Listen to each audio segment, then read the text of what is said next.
네, 오늘은 대림절 두 번째 주일입니다. 이 대림절기에는 우리가 예수님의 탄생에 관련된 또 예수님을 기다리는 메시아를 기다리는 그러한 마음으로 성경 말씀을 보아야 하는 그러한 렉셔너리가 있습니다. 그 렉셔너리에 의하면 오늘은 사실 세례 요한에 대해서 보아야 하는 그러한 주일인데 여러분들 잘 아시다시피 세례 요한에 대해서는 지난 수개월간 예수 이야기를 통해서 세례 요한에 대해서 말씀드렸기 때문에 조금 중복되는 그러한 느낌이 있기 때문에 오늘은 세례 요한의 이야기는 하지 않고 그 대신에 예수님의 탄생을 전후해서 예수님과 아주 밀접했던 한 사람, 여러분들 본문을 읽어서 다 알죠? 요셉에 대한 그러한 말씀을 드리도록 하겠습니다. 물론 예수님과 생물학적인 그러한 그 관계는 아닙니다. 족보상에 아버지로 되어 있고 또 예수가 탄생한 이후에 성장할 당시에는 물론 아버지라고 부르고 또 아들이라고 여기고 그렇게 살았을 겁니다. 그런데 그 요셉이라고 하는 그 예수의 아버지에 대한 그러한 이야기는 성경에 그렇게 과히 많이 나오지 않습니다. 물론 오늘 본문 마태복음 1장 18절에서부터 25절까지 또 누가복음 2장에서 이제 잠깐 나오지만은 이상하게도 이 요셉의 입으로 한 말은 한마디도 전해지지 않습니다. 마치 벙어리와 같습니다. 사람은 있는데 인물은 있는데 그 캐릭터는 분명히 나오기는 하는데 그가 무슨 말을 했는지 전혀 나오지를 않습니다. 그리고 이 요셉을 중심으로 한 에피소드도 우리가 알고 있기에 오늘 본문에 나오는 그러한 사정, 동네의 아리따운 처녀인 마리아를 사랑했고 또 마리아와 결혼을 하려고 약혼을 하고 그런데 마리아가 임신을 했다는 것 아닙니까? 전혀 부부관계를 하지 않았는데 또 혼전인데 이런 일이 있을 수 있을까? 혼전에 처녀가 아이를 낳았다. 그러면 이제 그 혼전에 그 잉태했다고 그렇게 이야기를 하죠. 그 옛날에는 이게 큰 흉일 수밖에 없습니다. 흉을 더 넘어서 유대교 종교에 의하면은 죄악시되는 절대로 해서는 안 되는 그러한 일입니다. 더군다나 이 요셉이 마리아와 관계를 맺지 않았는데도 마리아가 임신을 했다 그러면은 어느 누가 그 말을 믿겠습니까? 물론 천사가 나타나서 요셉에게 이야기합니다. 성령으로 잉태되었다라고 이야기를 한 것을 이 요셉은 그냥 그대로 마음속에 담아두었고 본인도 이해가 되지 않고 본인도 걱정이 되어서 마리아와의 관계를 끊어야 되겠다라고 그렇게까지 생각을 했던 것 아닙니까? 그런데 그렇게 하지 않았던 것입니다. 이 그 본문에 나오는 요셉은 그 마리아와의 그러한 관계에서 에피소드가 있을 뿐, 이 요셉이 그 자기 입으로 한 이야기나 혹은 자기가 주체가 되어서 사건을 이끌고 나가는 그러한 모습은 전혀 보이지 않습니다. 뭐든지 말이 없고 수동적으로 피동적으로 움직이는 그러한 인물의 전형적인 모습으로 나옵니다. 예수님의 그 족보, 그러니까 마태복음 1장부터 나오는 쭉 나오는 이야기를 보면 16절 말씀 보면은 뭐라고 써 있는가 하면 야곱은 마리아의 남편 요셉을 낳았고 마리아에게서 예수가 나셨는데 이분을 그리스도라고 부른다라고 이렇게 쓰여진 것을 보면 야곱은 며느리의 남편 요셉에게서 예수를 낳았다. 뭐 이렇게 표현하는 겁니다. 당시의 남성 위주의 남성 중심의 그러한 족보, 남성 중심의 모든 사고로 보면은 이 예수님의 족보에 나오는 이 요셉의 소개는 굉장히 소극적이에요. 그러니까 남성 중심의 소개가 아니라 마리아의 남편 요셉을 낳았다. 그 아버지가, 그러니까 야곱이 마리아의 남편 요셉을 낳았고 마리아에게서 예수가 났다라고 이야기하는 것을 보면 굉장히 예수 탄생에 한 발 물러서 있는 직접 아버지인데도 불구하고 직접 당사자가 아닌 소극적인 그런 모습을 마태복음은 우리에게 전하고 있습니다. AD 4세기경인가 5세기경에 이 요셉에 대한 책이 한 권 있었다고 합니다. 목수 요셉의 역사라는 그러한 책이 있다고 합니다. History of Joseph the Carpenter.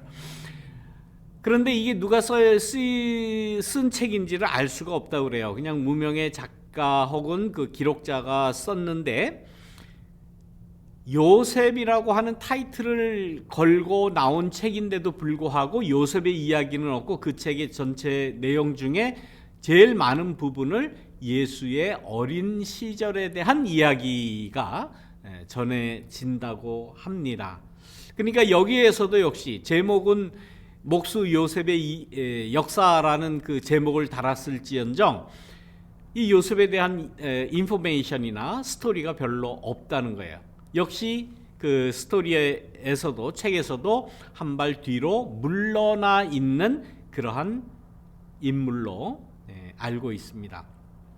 그것이 조금 서러워 혹은 좀 안 됐는지 캐톨릭 교회나 혹은 그리스 정교회 여기에서는 이 예수의 육신의 아버지라고 하는 이 요셉을 성인의 반열에 올려놓고 있습니다. 그래서 세인트 조셉이라고 성인으로 이렇게 추대를 하고 성 요셉의 날을 지정을 해놨다고 합니다. 근데 이 성 요셉의 날이 며칠인가 하면 그 캐톨릭이나 또 그 정교회, 그리스 정교회, 그 동방 그 오르토독스 그런 처치에서는 5월 1일. 그야말로 5월 1일이면 여러분들 무슨 날인지 다 아시죠? 메이데이, 노동자의 날 아닙니까?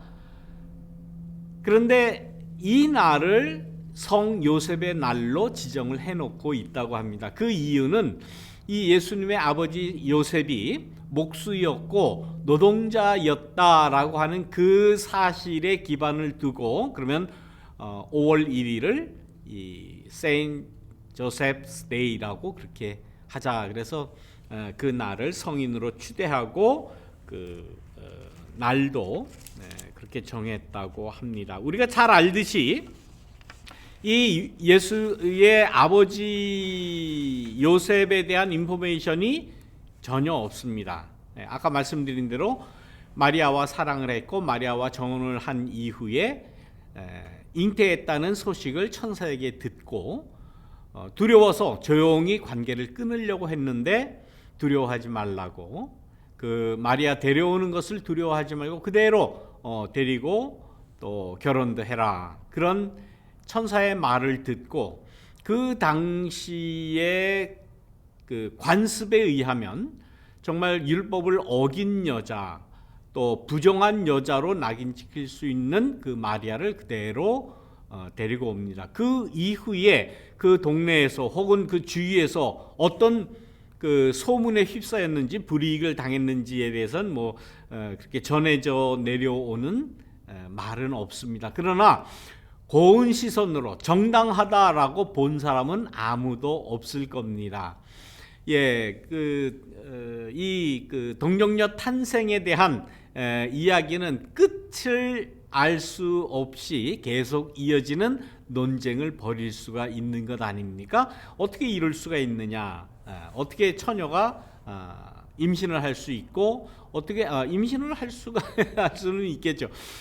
그런데 어떻게 그 성령으로 잉태를 하느냐, 그것이 가능하냐라는 그러한 그 논란은 끝이 없습니다. 지금도 역시 마찬가지입니다. 그래서 이 동정녀 탄생에 대한 그러한 이야기를 이렇게 진척시키다 보면 굉장히 그 심각한 그 사태까지 벌어집니다. 제가 아는 여러 목사님들 가운데 적어도 세 분이 제가 아는 제 주위에 제가 아는 3명 정도가 이 동정녀 탄생에 대한 그 성경 공부 혹은 이야기를 하다가 교회에서 이 목사님은 우리 교회의 신앙과 맞지 않습니다. 이 동정녀 탄생에 관한 한 이단적인 그러한 사설을 가르칩니다. 그래서 교회에서 목회를 못했어요. 그래서 그야말로 좀 쉽게 이야기하면 그냥 교회에서 쫓겨났습니다. 그럴 정도로 아주 심각한 그러한 그 스토리가 그 안에 있습니다. 저는 그 구체적인 얘기를 안 할랍니다. 예, 그러실 분은 안 계시다 생각을 하지만은 율법을 어긴 여자를 아내로 데리고 온다. 이게 쉬운 일이 아닙니다. 우리가 생각할 때는 그 얼마나 성스럽고 정말 하늘의 뜻을 받들고 하나님의 은총이 임하는 일인데 라고 생각할지는 모르지만은 그 당시에 유대인 남자로서 그 유대교의 관습을 따를 수밖에 없는 유대교인으로서 자기와 관계하지 않은 그러한 임신을 한 여인과 결혼한다는 것은 쉽지 않습니다. 그러나 이 요셉은 자기에게 내려진 그 천사의 말씀, 어떤 그 천사가 나타났다라고 하는 것 자체부터가 이게 극히 개인적인 영적인 체험이라고 할 수가 있죠. 어느 누구에게도 설명할 수 없는 정말 아주 극단적으로 개인적인 그러한 영적인 체험, 그리고 그 체험을 귀하게 여기서 이것은 바로 하나님의 말씀이다, 하나님의 뜻이다라고 생각을 해서 그대로 말씀을 받아들이고 그 말씀대로 그 결혼을 한 이러한 그 신앙 혹은 이러한 순종을 한 요셉은 보통 사람은 아니라고 생각을 합니다. 자기 확신 또 자기가 믿는 믿음에 대한 그러한 그 확신이 정말 투철한 그러한 사람이라고 밖에 볼 수가 없는 것입니다. 그리고 우리가 아는 이 성경에 나오는 그 에피소드 가운데는 예수님께서 한 12살쯤 됐을 때에 6월절에 예루살렘 성전에 올라가서 예를 드리고 다시 돌아와야 하는데 어머니 마리아와 아버지 요셉이 사흘 될 때까지 애가 없어진지를 몰랐다는 거예요. 올라올 때는 같이 올라왔는데 내려가는 길에 사흘이 지났는데도 몰랐다라고 이제 그렇게 간단하게 이야기를 하지만 글쎄 왜 몰랐을까? 자기 아이가 같이 있는지를 잠시 모른다. 그거는 그럴 수가 있습니다. 잠시 그냥 깜빡하는 사이에 애가 없어졌다. 누구나 대부분 다 이렇게 체험하지 않습니까? 그런데 사흘이 지나는 동안에 깜짝깜짝 그때까지도 모르고 있었다. 이게 말이 안 돼요. 아무튼 그 에피소드가 잠깐 나온 이후로는 이 요셉에 대해서는 전혀 성경에서 이야기를 하지 않습니다. 아까 처음에 말씀드린 대로 성경 주기표라는 게 있어요. 1년 내내 무슨 절기에는 무슨 말씀을 읽어야 되느냐. 제가 예배 부름 때에 성경 읽는 말씀이 주로 그 렉셔너리에 의해서 그 예배 부름의 첫 성경을 봉독하는 것이고, 제가 이 설교를 준비하는 가장 먼저 생각하는 것도 그 교회력, 렉셔너리에 의해서 이번 주는 무슨 말씀을 읽어야 되고 무슨 말씀을 해야 되고 하는 거기에 대강 따라가는 편입니다, 제가.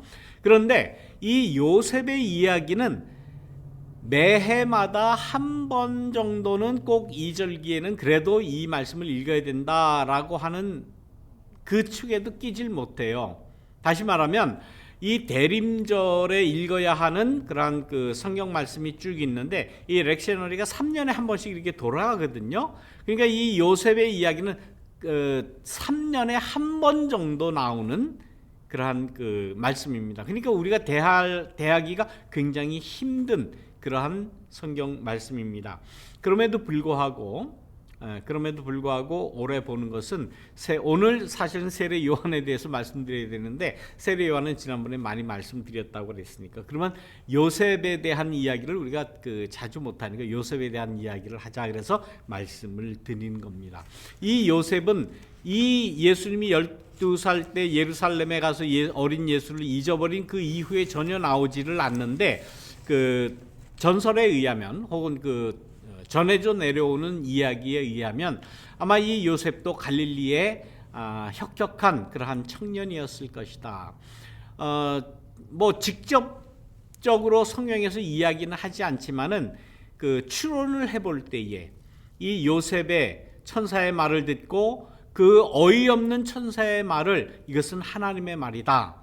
천사가 내게 전해준 말씀, 하나님의 말씀이다라는 것을 확신하고 그대로 따랐다라고 하는 것을 볼 때 굉장히 자기 확신, 자기가 자기가 경험한 하나님 체험에 대한 확신이 굉장히 굳은 사람이다라고 이렇게 추론을 할 수 있습니다. 그것을 볼 때에 갈릴리에 살았을 것이고 갈릴리의 청년으로 굉장히 의지가 굳은 그 신념이 강한 사람이었다라고 한다면 우리가 요즘 갈릴리 예수를 우리가 배우겠는데 아마 분명히 이 요셉도 이 갈릴리 지역 청년으로서 반로마 투쟁에 합류했던 그러한 인물이 아닐까라고 추론을 합니다.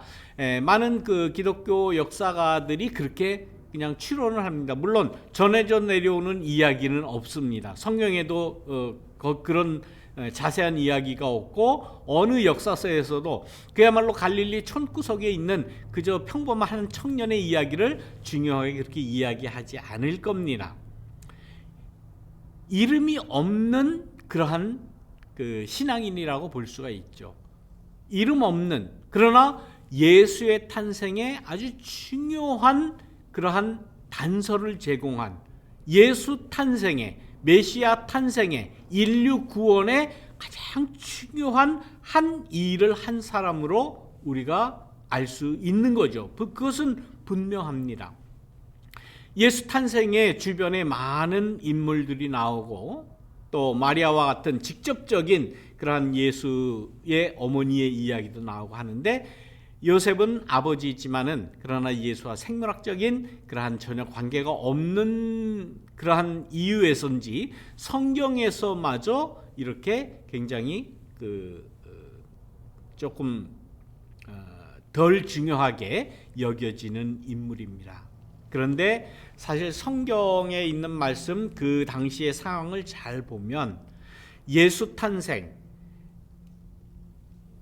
메시아 구세주 탄생에 아주 중요한 마리아와 같은 사람만 있는 것은 아닙니다. 오히려 요셉과 같이 중요한 위치에 있는 사람일지라도 말이 없고 또 그 중요성을 인정받지 못하고 많은 사람의 기억에서 지워지었던 수많은 이름 없는 인물들이 사실은 얼마나 많겠습니까?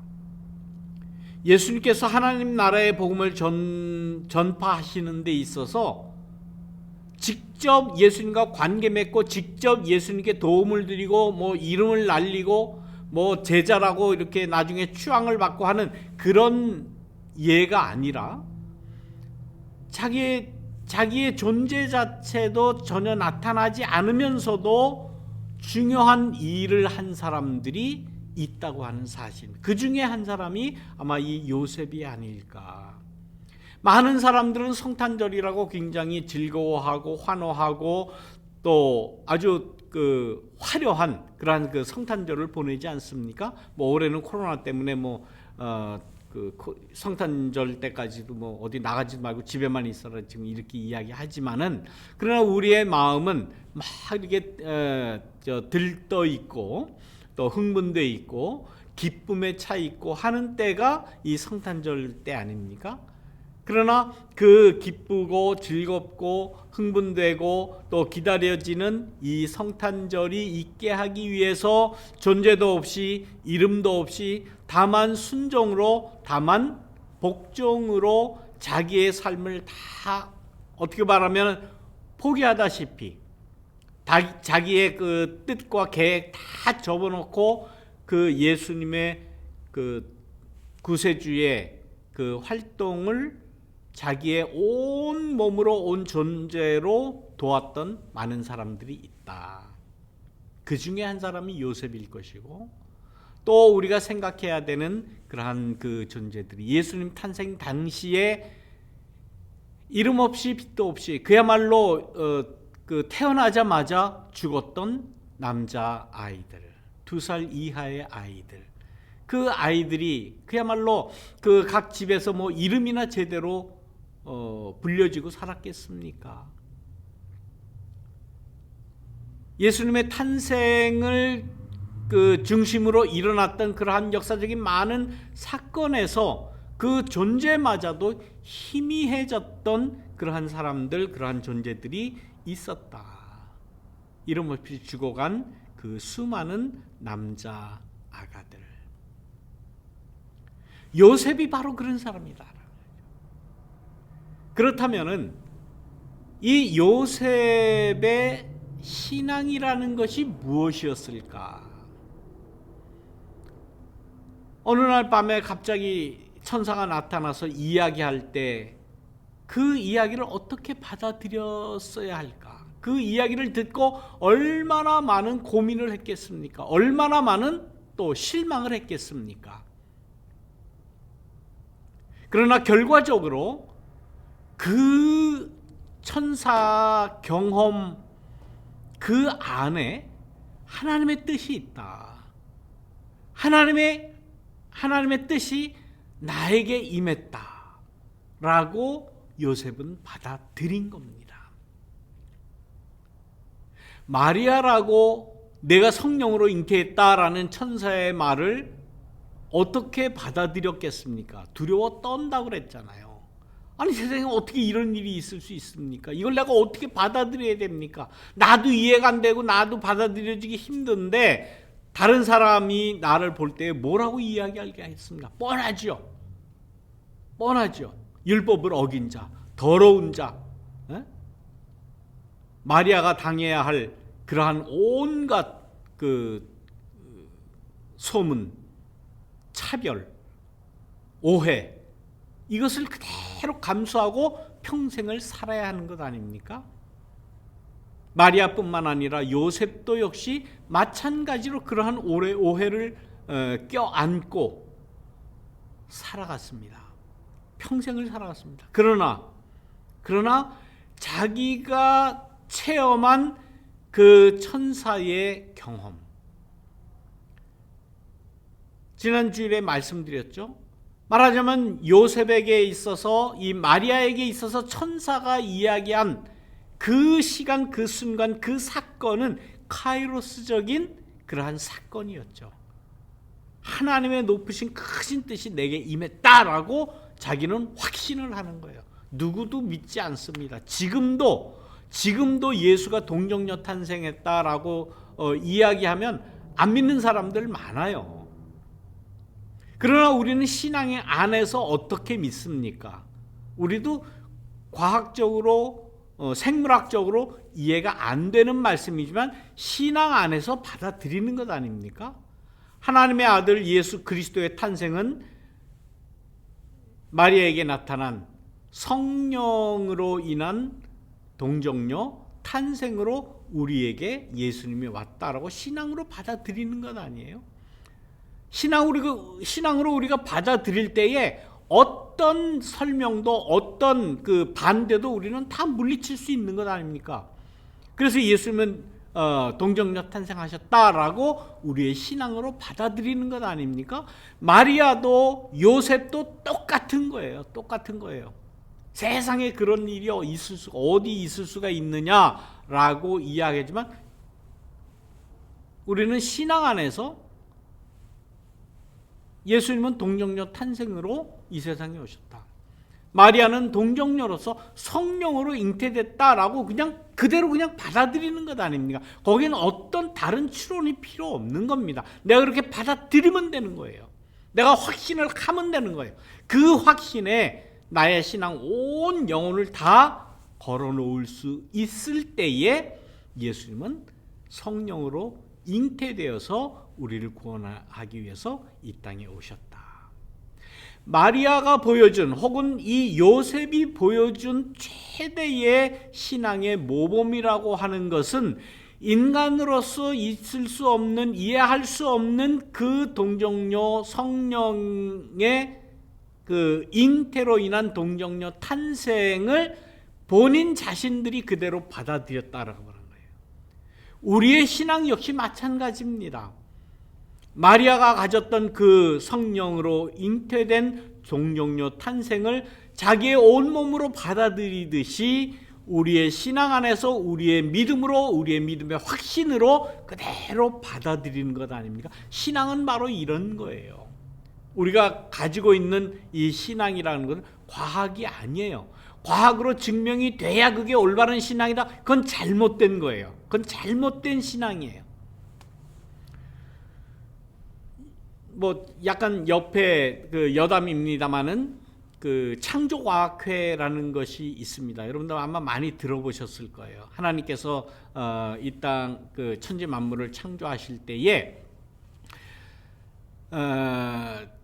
그 말씀으로 창조하셨기 때문에 성경의 역사를 거슬러 올라가면 이 지구의 역사가 약 한 6,000년 된다라고 이제 주장을 합니다. 그러면서 뭐 저 그랜드 캐년이니 어디니 뭐 이런 데 가가지고 뭐 단층 같은 거 이렇게 보여주면서 나름대로 설명을 해요.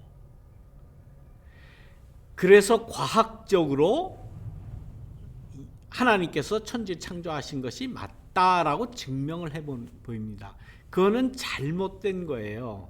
그 제대로 된 거 아닙니다. 창조과학회 엉터리예요. 창조과학회는 과학도 모르고 신앙도 모르는 거예요. 성경에서 이야기하는 하나님의 천지 창조는 그런 차원이 아닙니다. 이것이 하나님께서 천지를 창조하신 것이 과학적으로 증명이 된다. 그러니까 하나님께서 창조하셨다. 이런 논리로 천지 창조를 설명하는 것은 잘못된 거예요. 그거는 과학도 모르고 신학도 성경도 모르는 거예요. 아니에요. 설명을 할 수가 없는 거예요. 동정녀 탄생을 어떻게 과학적으로 생물학적으로 어떻게 설명을 합니까? 설명이 안 되죠. 하나님이 천지 만물을 창조하신 것을 어떻게 과학으로 지질학으로 어떻게 증명을 해냅니까? 증명이 안 돼요. 과학의 영역은 과학의 영역으로 놔둬야 돼요. 인정을 해야 돼요. 그러나 신앙의 영역은 신앙의 영역대로, 신학의 영역은 신학의 영역대로 그대로 인정을 하면서 공존할 수 있는 것이 현대사회, 현대과학, 현대신앙, 현대신학 아니겠습니까? 이것이 꼭 서로가 증명이 돼서 이쪽도 맞고 이쪽도 맞고 그래야 맞는다. 그렇게 생각하는 너무 유치한 그러한 논리예요. 신앙의 세계도 역시 마찬가지입니다. 마리아는, 요셉은 천사가 와서 자기의 영혼 속에 이야기하는 그 이야기를 하나님의 뜻으로 그대로 받아들인 거예요. 그리고는 아멘 하고는 평생을 살아간 겁니다. 그 신앙을 우리도 가지는 거예요. 예. 지금에 와서 이게 이럴 수가 있느냐, 과학적으로 생물학적으로 맞느냐, 그런 걸 따지는 것 자체가 그것은 어리석은 거예요. 잘못된 겁니다. 예수님의 탄생을 전후해서 이렇게 인간으로서는 이해할 수 없는 일들이 수없이 많아요. 어떻게 보면 성경 전체가 그러한 논리 아닙니까? 그러한 모습 아니겠습니까? 그러나 더 중요한 것은 우리는 이것을 신앙 안에서 하나님의 뜻으로 받아들인다라는 거예요. 그래서 예수님의 탄생 성탄절의 가장 중요한 것은 말없이 순종하는 마리아와 요셉의 그 신앙을 본받는 그러한 절기입니다. 예수님의 탄생 어떻게 보면 겉으로 보면 화려하고 기쁘고 즐겁고 최대의 축제고 이렇게 이야기하고 설명하고 기대를 하는지 모르지만은 성경이 이야기하는 예수 탄생을 중심으로 한 여러 그 인물들의 신앙 안에는 순종 혹은 믿음의 확신, 하나님의 뜻에 대한 신뢰, 그것이 더 중요하다. 하나님의 뜻이 어떻게 펼쳐지느냐에 있어서 우리는 먼저 하나님 앞에 순종하는 것, 그대로 따르는 것, 그대로 받아들이는 것, 이것이 우리의 신앙이다라고 성경은 우리에게 가르치고 있습니다. 이 말씀을 통해서 요셉이 가졌던 그 하나님의 뜻을 순종하는 순종의 신앙이 우리의 신앙이 되시기를 주님의 이름으로 축원합니다. 말씀을 기억하시면서 우리 묵상으로 기도드리겠습니다. 기도합니다.